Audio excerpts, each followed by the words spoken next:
এতিয়া অহা 7 দিনৰ ভিতৰত আমি এখন নটিফিকেশন দিম যে ইনকুৱেষ্ট যিকোনো গেজেটেড অফিচাৰে কৰিব পাৰিব।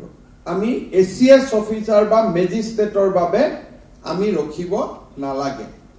ইয়াৰ ফলত ওসি সকলৰ কাম সহায় হ'ব। ডক্টৰে পোষ্টমৰ্টেম কৰিব। বিভিন্ন ক্ষেত্ৰত আমি পোষ্টমৰ্টেমৰ প্ৰয়োজনীয়তা নাই বুলি কৈছো। যেনেকে হাতীয়ে বনৰীয়া হাতীয়ে মানুহজনক মাৰিলে, ইতিমধ্যে দেহটো শৰীৰটো ভাঙি চিঙি নোহোৱা হৈ গৈছে। সেই ক্ষত বিক্ষত শৰীৰটো আৰু এবাৰ পোষ্টমৰ্টেম কৰাৰ কোনো প্ৰয়োজনীয়তা নাই। যদি ডিএফও জনে লিখি দিয়ে যে মানুহজন হাতীত মৰাটো সত্য, তাৰ it is not a criminal investigation. Post-mortem তাক লাগে যি আমি আদালতৰ ওচৰত যাব লাগিব, যি বিষয় আদালতৰ এখতিয়াৰৰ সম্পূৰ্ণ বাহিৰত, তাত পোষ্টমৰ্টেম কৰাৰ কোনো প্ৰয়োজনীয়তা নাথাকে।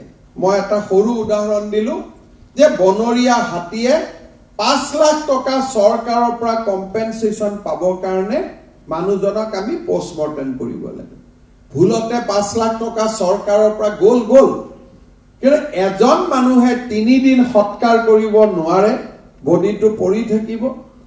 এই ধৰণৰ ব্যৱস্থা সভ্য সমাজে কেতিয়াও মানি ল'ব নোৱাৰে। আমি এচিএস অফিচাৰ অসমত কম, এএলআৰ সকলে কিহৰ কাৰণে ইনকুৱেষ্ট কৰিব নোৱাৰিব, বা আন গেজেটেড অফিচাৰে কিয় ইনকুৱেষ্ট কৰিব নোৱাৰিব?